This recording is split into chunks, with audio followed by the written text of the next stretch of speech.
구약의 인물들 가운데 다윗만큼 문학적이면서 인생을 깊이 통찰한 사람은 없을 것입니다. 오늘 아침에 우리가 17편 보시죠. 17편까지 다윗의 시가 몇 편이나 되는지 혹시 한번 헤아려 보셨습니까? 13편입니다. 13편.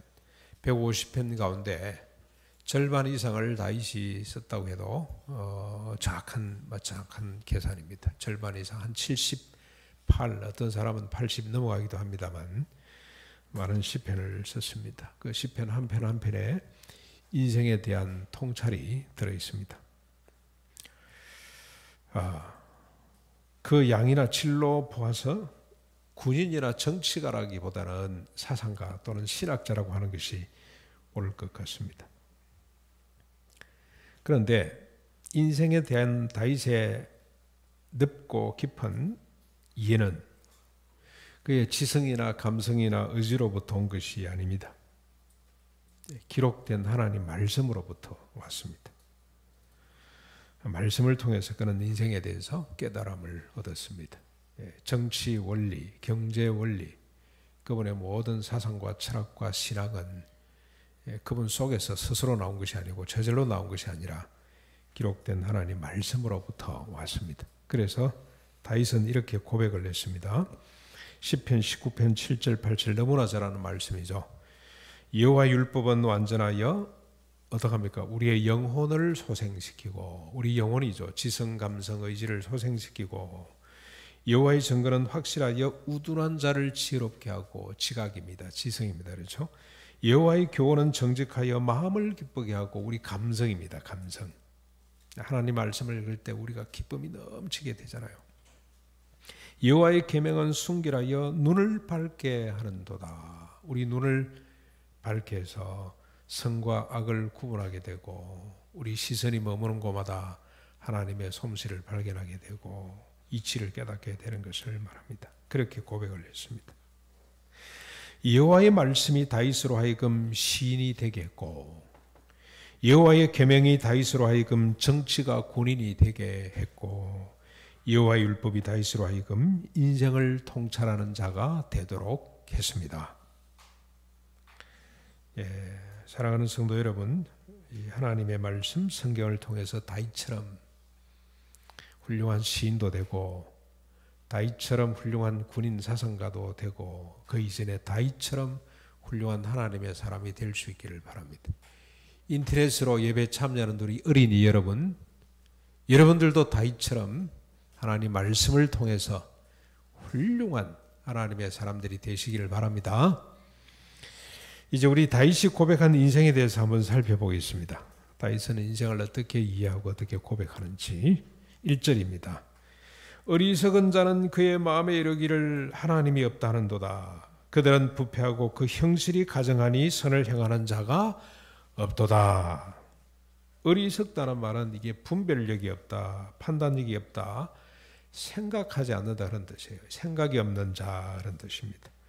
그들은 하나님이 없다라고 단정합니다. 하나님은 없다. 여러분, 우리 주변에 이런 사람 많이 보죠?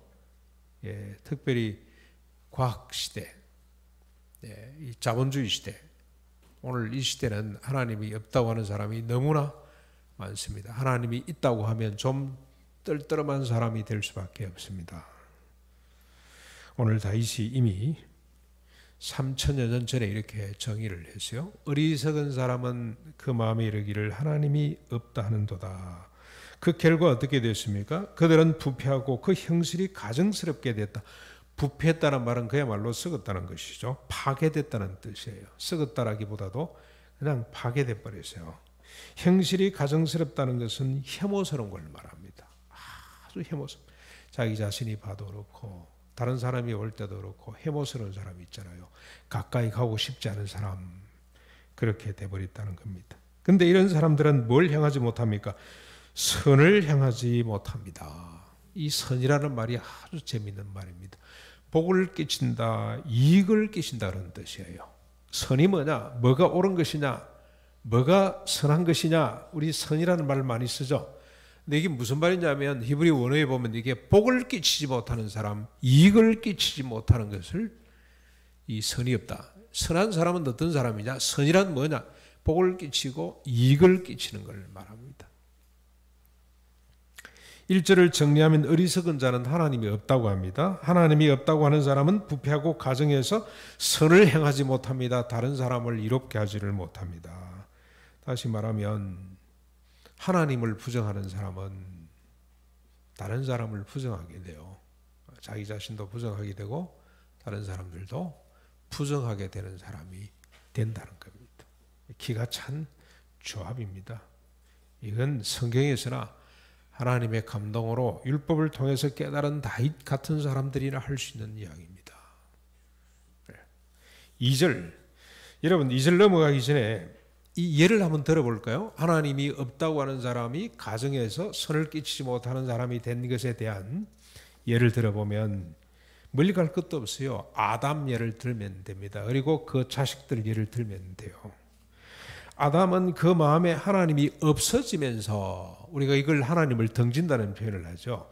하나님을 알기는 알지만 하나님을 인정하지 않으면서 뼈 중에 뼈라고 했던 아내를 원망했습니다. 여자가 나한테 먹으라 그래서 먹었습니다. 그렇게 사람이 돌변했어요. 아내를 위로하는 것이 아니고 아내의 책임을 자기가 떠맡는 것이 아니라 내가 잘못했습니다 이게 아니고 이 여자가 여자 때문에 이렇게 사람이 바뀌게 됐습니다. 파괴된 거죠. 부패하고 썩어버린 거예요. 그 아들 가인은 어떻습니까? 그 마음에 하나님 두지를 않았기 때문에 하나님이 이야기를 하셨어요. 네가 어째 얼굴이 붉어졌냐? 네가 왜 죄에게 치려고 하냐? 조심하라고 하나님이 경고했음에도 불구하고 하나님을 인정하지 않고 하나님을 두지 않았기 때문에 동생을 질투해서 죽이는 가증스러운 행동을 하고 말았습니다. 여러분 이해가 잘 됩니까? 그런데 이걸 심리학자들은 형제 간의 갈등이라고 이걸 정당화해요. 정당화. 형제 사이는 반드시 이런 갈등이 있다라고 오히려 그걸 합법하고 정당해버리고 말았습니다. 아담 그리고 가인 후 세대들은 세대가 거듭할수록 선하게 사는 법은 고사하고 선이라는 의식조차도 할 수가 없었습니다. 생각하는 모든 것이 항상 악할 뿐이다. 그래서 하나님이 한탄하시고 홍수로 진멸할 수밖에 없었습니다.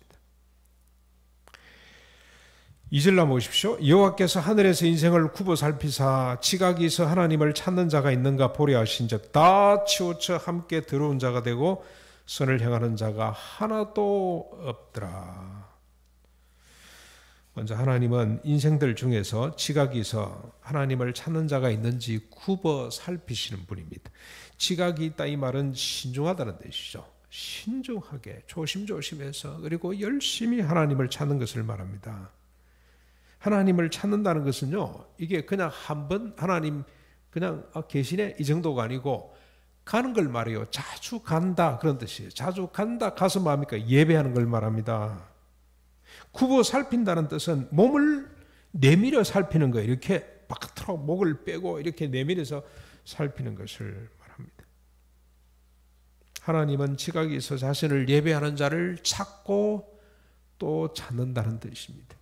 여러분 오늘 여기 우리가 와 있는 거 이거 하나님이 얼마나 기뻐하시는 일인지 모릅니다. 예배하는 자, 자기에게 찾아오는 자를 찾고 또 기다리고 기다리는 분이라 그런 뜻입니다. 그런데 지각이 있어 하나님을 찾는 자가 아무도 없습니다. 다 치우쳐 들어온 자가 되고 선을 행하는 자가 하나도 없게 되었습니다. 치우쳤다는 말은 벗어났다는 뜻이죠. 벗어났다. 잘못 간다. 잘못 간다. 들어온 자가 되었다는 것은 그야말로 쓰레기 같은 인간이 되었다. 쓰레기 더미가 됐다. 그렇게 이해를 하셔도 좋습니다. 어리석어 하나님을 부정함으로 찾지 않고 부패하여 그 형실이 가정함으로 선을 행하지 않고 다 치우쳐 들어온 자가 된 것은 오늘 여기 보니까 한 사람도 없다. 이 말은 무슨 말입니까? 인간의 일반적인 현상이 되어버렸습니다. 아담 이후에 모든 인간의 실상이 되고 말았다는 뜻입니다. 그래서 바울은 로마서 3장 10절이죠. 의인은 없나니 하나도 없다라고 정언을 했죠. 선언을 했습니다. 그게 바로 이 14장 1절, 2절, 3절 요 말씀을 그대로 인용해서 한 말입니다. 일러스되 하고 돼 있어요. 로마서 3장 10절 일러스되 의인은 없나니 한 사람도 없다. 그 일러스되 어디에 일어나냐? 다윗이 고백한 내용, 시편 14편 내용 이걸 그대로 인용을 했습니다. 의인은 없나니 한 사람도 없다라고 고백을 했습니다. 자, 이런 인간들의 삶의 모습이 어떠한지 4절을 한번 보십시다. 하나님을 인정하지 않고 다 치우쳐 악한 사람이 되어 선을 향하지 못하는 의인은 없나니 한 사람도 없는 상황이 어떻게 전개되는지 4절입니다. 죄악을 행하는 자는 다 무죄하나. 이 말은 언제나 깨달으랴. 무죄해서 그러느냐 무죄한가 이란 말이죠. 그래서 이 죄악을 행하는 사람들 자기 몰라서 그렇다 말을 할 수가 없다 그런 뜻입니다. 근데 그들이 어떻게 삽니까? 그들이 떡 먹듯이 내 백성을 먹으면서 여호와를 부르지 아니하는도다.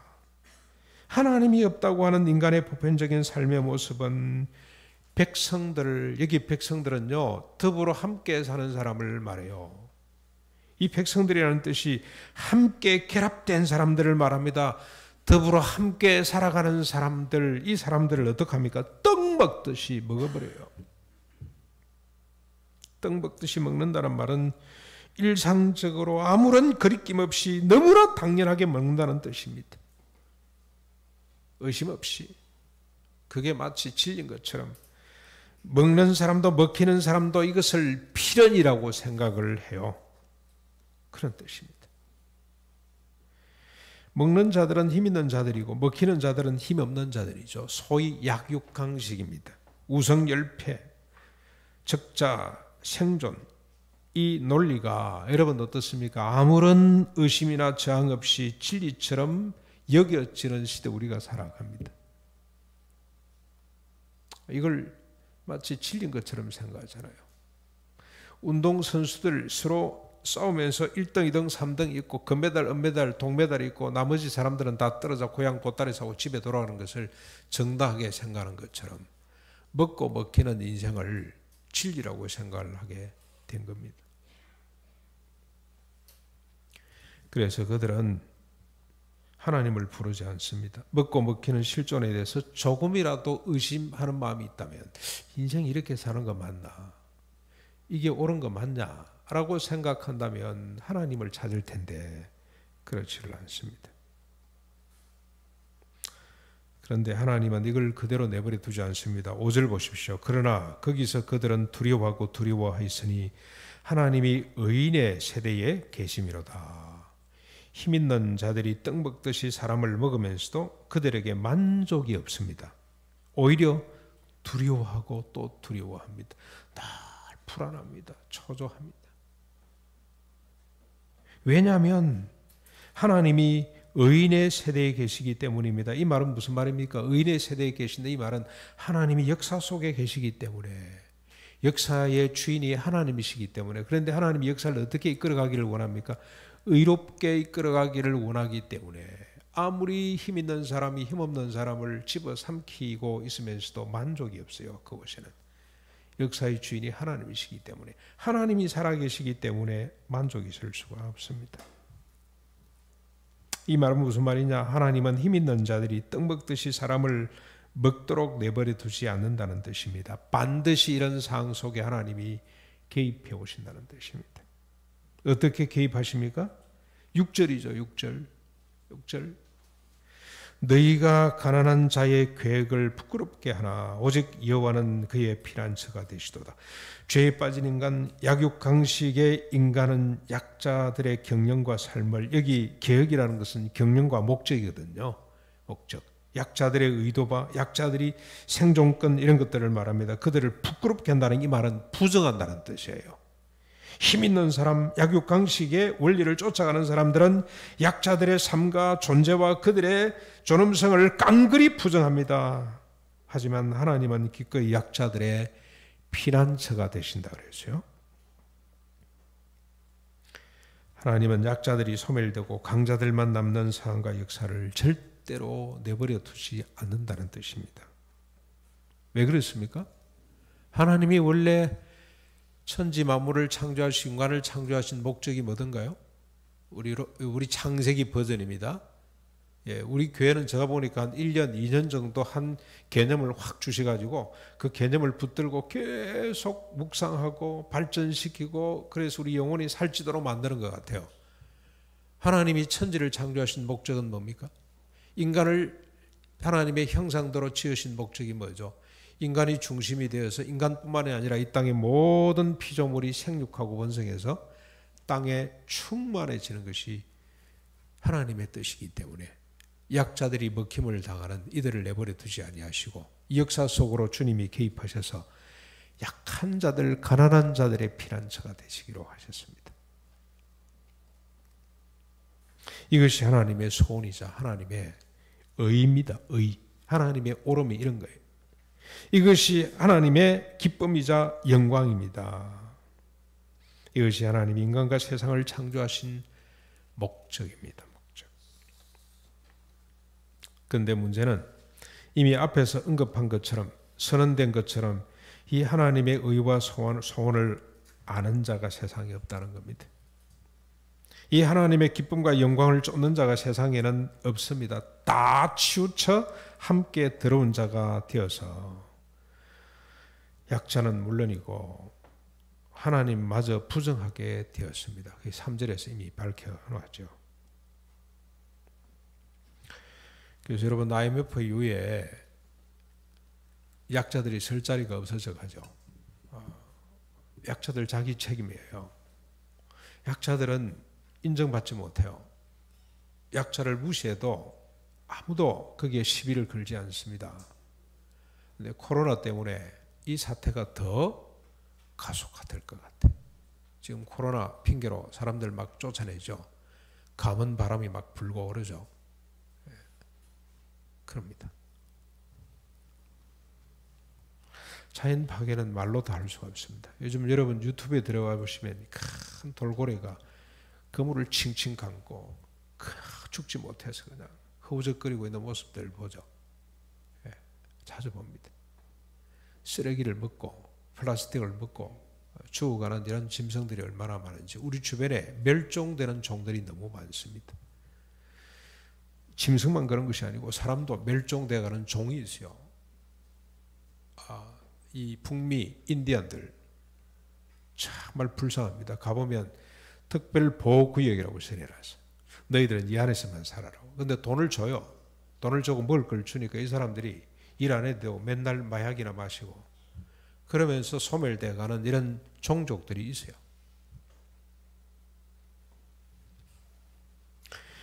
이런 모순에는 다윗도 예외가 아니었습니다. 다윗은 자신도 치우참게 들어온 자가 되어서 선을 행하지 못한다고 고백을 했어요. 이게 다윗입니다. 자기는 빼고가 아닙니다. 자기도 포함해서. 실제로 다윗은 어떤 일을 저질렀습니까? 말년에 인구조사를 했어요. 사람들이 다 말렸어요. 조사할 필요가 없다. 그랬는데 기어코 합니다. 무엇 때문에 하죠? 자기의 성과, 자기의 업적을 인정받고 싶어서 자기를 드러내고 싶어서 인구조사를 했어요. 하나님이 경고를 했습니다. 네가 한 것이 아니고 내가 한 건데 네가 왜 자꾸 나서려고 그러냐. 경고를 했음에도 불구하고 했어요. 밀어붙였습니다. 그러다가 어떤 현상이 나타났습니까? 온역이 왔습니다. 연병이 왔어요. 지금처럼 아마 그때도 코로나가 왔는지는 모르겠습니다만 얼마나 죽었습니까? 7만이 죽었습니다. 7만. 지금처럼 뭐 거리두기도 잘 못하고 마스크도 뭐 쓸 생각을 못했던 모양이죠. 예, 얼마나 감사한지. 이번에 이태원 갔다 온 친구가 어느 교회에 있었는데 700명을 만났는데 그 사람들 전수조사를 했더니 아무도 확진자가 없더라. 왜 어떻게 마스크를 끼고 안전거리, 사회적 거리를 뒀기 때문에 참 좋은 소식이 오래간만에 나오긴 했습니다만 교회 가운데. 그때는 아마 마스크도 없고 그랬던 모양이죠. 7만이 3일 만에 죽었어요. 그때 다윗이 하나님 앞에 무릎을 꿇고 주님 이 백성들은 죄가 없습니다. 전부 다 저 죄입니다. 저와 내 가족을 쳐주십시오. 하나님 더 이상 이 백성들을 치지 마시고 통곡했죠. 통곡. 그래서 하나님이 그 징계를 거두신 역사가 있습니다. 다윗입니다. 다윗.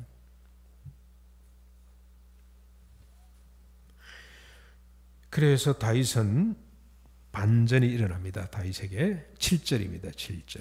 이게 다윗이죠. 다윗은 자신까지도 포함해서 한계를 느꼈습니다만 그게 끝나지 않고 그에게 위대한 반전이 나타나게 됩니다. 7절입니다. 이스라엘의 구원이 시온에서 나오는도다. 원합니다. 시온에서 나오기를 원하도다. 여호와께서 그의 백성을 포로된 곳에서 돌이키실 때에 야곱이 즐거워하고 이스라엘이 기뻐하리로다. 다윗의 반전은 하나님의 회복이죠. 곧 이스라엘의 구원입니다. 이스라엘의 구원은 어디에서부터 나옵니까? 시온에서부터 나옵니다. 예루살렘으로부터 나옵니다. 이 말은 무슨 말입니까? 이스라엘의 구원이 예루살렘으로부터 시온에서부터 나온다. 무슨 말이죠? 예수님이 마지막에 어디 올라갔습니까? 예루살렘에 올라가셨죠. 올라가셔서 뭐 하셨어요? 십자가 지시고 죽으시고 3일 만에 부활하셨습니다. 예수 그리스도 그분의 십자가 부활로 말미암아 구원이 온다고 다윗은 믿었습니다. 그 구원은 하나님께서 그의 백성을 포로된 곳에서 돌이키는 겁니다. 하나님이 주체입니다. 스스로 자기가 포로된 곳에서 나오는 것이 아니라 하나님께서 그 백성들을 포로된 곳에서 돌리시는 것인데, 이 포로됐다는 것이 뭐죠? 아까 우리가 봤죠. 어리석은 마음으로 하나님이 없다고 하는 데서 돌이키는 걸 말합니다. 부패하고 그 현실이 가정한 데서 돌이키는 것을 말합니다. 치우쳐 더러운 자가 되고 선을 행하지 못하는 데서 돌이키는 거죠. 떡 먹듯이 약한 백성들을 먹어치우는 데서 돌이키는 겁니다. 가난한 자, 약자들을 부정하는 데서부터 돌이키는 것입니다. 대신에 지각이 열려서 하나님을 인정하게 되는 거죠. 깨끗하게 되어서 선을 행하게 됩니다. 선은 다른 사람에게 유익을 끼치는 걸 말합니다. 그렇죠? 백성들이 상호 인정하고 특히 약자들을 인정하고 책임을 지는 일들이 일어나게 됩니다. 그래서 모든 인간이 짐승들과 더불어 함께 생육하고 번성해서 땅에 충만해지는 역사가 나타나게 되는 것이, 이게 돌이킴, 구원입니다. 십자가로 약육강식의 죄를 사실 뿐만이 아니라 그렇게 살 수밖에 없었던 옛사람을 죽여주시기 때문에 이런 일이 벌어집니다. 부활로 가난한 자를 떠받드는 사람이 되도록 거듭나게 하시기 때문에 이런 현상이 나타나게 됩니다. 이것이 시온 곧 예루살렘에서부터 나오는 구원입니다. 너무 멀리 들리면요, 이 구원의 흔적 하나를 제가 소개했습니다. 지난번에 잠깐 다음에 한번 소개하겠다고 했던 우리 저 손병일 집사님 책에 소개가 됐는데요. 얀테 법칙이라는 게 있습니다. 덴마크 사람들. 근데 덴마크이 아니고 요즘은 노르딕 국가, 노르웨이, 덴마크, 그 다음에 스웨덴, 핀란드, 그 다음에 그 아이슬란드, 요 나라들 있죠. 소위 말해서 우리 지구상에 가장 안전하고 평화롭고 그리고 잘 사는 나라. 주로 그 기본이 뭡니까? 그들의 이런 문화, 이런 정서, 이런 인격의 근간이 뭐죠? 기독교입니다. 기독교. 특별히 루터교 신자들입니다. 대부분 다. 근데 얼마나 그 사람들이 국민소득이 높으면서도 평안한지, 일주일에 아마 며칠 근무 안 할걸요. 한 3일 근무하고 날은 쉬죠, 그 사람들. 그러면서도 차고 넘치는 게 있잖아요. 그래서 많은 사람들이 이 나라들을 방문하죠. 특별히 교육하는 사람들 가서, 우리 교회도 몇 번 갔다 왔어요. 그런데 그분들이 깜짝 놀래요. 어떻게 그렇게 평온한지. 근데 가는 곳곳마다 교회가 있더래. 지금 성당도 아니고 루터 교회가 있습니다. 이 배경 속에 나왔던 법칙입니다. 이게 1930년대에 소설 속에 나오는 이야기라고 그러는데요. 그게 지금 국민정신. 그런데 이 덴마크뿐만이 아니고 노르웨이에서 왔던 친구들 있었어요. 노르웨이의 어떤 유명한 스타가 에미상입니까? 미국의 그 상을 받은 사람인데요. 미국의 그 토크쇼에 한번 출연했어요. 사회자가 얼마나 영광스러우냐, 그 상을 어떻게 잘 보관하고 있냐 그랬더니 이분이 깜짝 놀라면서 그 트로피를 집에다 둘 수가 없대요. 집에다 두면 안 돼. 왜냐하면 다른 사람들이 와서 보고 주눅들까 봐. 자기가 우쭐해질까 봐 집에다 못 두고 가방 속에다 집어넣고 있다가 저 창고 갖다 처박아 놓았다요. 버릴 수는 없고. 그런 정서가 어떻게 만들어지는지. 여러분 혹시 여기 이 나라들에서 한국 방문한 사람들 만나서 그 이야기해 보면요, 혹시 여러분 내가 보면 틀림없이 이런 정신입니다. 그래서 얀테 법칙이라고 10가지가 있는데 제가 한번 소개를 해보겠습니다. 한번 띄워보십시오. 구원의 흔적입니다. 구원의 흔적. 구원이 이렇게 십자가 부활의 능력이 이렇게 표출되는 거죠. 표출되는 겁니다. 첫째가 뭐냐면 당신은 특별하다고 생각하지 말아라. 이게 보통 사람의 법칙이라 그런답니다. 두 번째는 당신이 다른 사람처럼 좋은 사람이라고 생각하지 말아라. 세 번째는 당신이 다른 사람보다 더 똑똑하다고 생각하지 말라. 네 번째는 당신이 다른 사람보다 더 낫다고 확신하지 말라. 다섯 번째는 당신이 다른 사람보다 더 많이 알고 있다고 생각하지 말라. 여섯 번째는 당신이 다른 사람보다 더 중요하다고 생각하지 말라. 일곱 번째, 당신이 모든 것을 다 잘한다고 생각하지 말라. 여덟 번째, 다른 사람을 비웃지 말라. 아홉 번째, 다른 사람이 당신을 신경 쓴다고 생각하지 말아라. 열 번째, 다른 사람에게 무엇을 가르치려고 하지 말아라. 열 번째 원칙을 여러분 사랑의 교회 옥하남 목사님이 계실 때 제자훈련의 원칙으로 삼았어요. 제자훈련. 저희들이 제자훈련, 돌아가신 김영성 목사님하고 우리가 제자훈련 받으러 갔는데 이걸 계속 강조해요. 가르치려고 하지 말아라. 들어라. 그래서 둘의 모임할 때 그 사람들은 사랑방, 다락방 모임이라고 그러잖아요. 다락방 모임을 할 때 누가 가르치려고 하면 즉각 신고해라. 신고해라. 여러분 이 10가지를 우리가 잘 보셔야 됩니다. 이 10가지. 이게 구원의 흔적입니다. 구원이라고 저는 단정하지는 않겠습니다. 구원의 격가지라고 할 수가 있습니다. 우리가 예수 그리스도를 믿고 구원받으면 이런 사람이 될 수가 있습니다. 덴마크 교사들은 이렇게 말한답니다. 우리는 성적이 좋다고 개별 학생을 특별히 칭찬하지 않습니다. 그렇게 하면 학생들이 자신을 특별한 존재라고 인식하게 됨과 동시에 함께 어우러지는데 좋지 않은 결과를 나타냅니다. 덴마크 교사들은 어느 학생이든지 잘하는 분야가 한 가지씩 있다고 생각한답니다. 그들은 공부 잘하는 학생들을 격려하지만 내가 최고라고는 절대로 말하지 않는답니다. 대신 다른 친구를 좀 도와주렴이라고 말한답니다. 공부를 잘하는 것은 여러 가지 기능 중에 한 가지일 뿐이라고 생각을 한다는 거죠.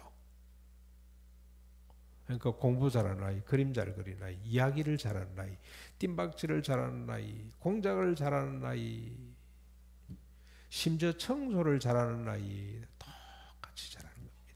공부 잘하는 거, 잘하는 것 중에 하나일 뿐이다. 그렇게 생각을 한답니다. 그래서 공동체를 아름답게 꾸며가는 겁니다. 공동체.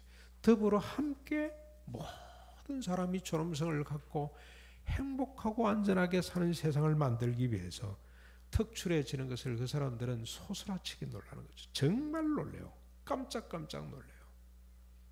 미국에 인터뷰한 걸 제가 직접 들어봤어요. 사회자가 계속 이해가 안 되니까 질문을 하는데 이 사람은 계속 놀래요. 그거 중요한 거 아닙니다. 트로피가 1등한 게 뭐가 중요합니까? 아니 그거 자랑스럽지 않냐. 미국 정신가족으로 못 따라가는 거죠. 왜 이런 정신이 필요합니까? 모든 사람이 존엄성을 갖고 행복하게 사는 세상을 만들기 위해, 그게 하나님께서 원래 소원하셨던, 천지를 창조하실 때 가졌던 하나님의 뜻이에요. 그걸 이루게 하는 것이 구원입니다. 이 구원이 이루어지는 날 어떻게 됩니까? 야곱은 즐거워하고 이스라엘은 기뻐하게 됩니다. 이 즐거움과 기쁨이 야곱과 이스라엘로 하여금 즐거움과 기쁨의 근원이 되시는 하나님께 나아가 그를 예배하게 만듭니다.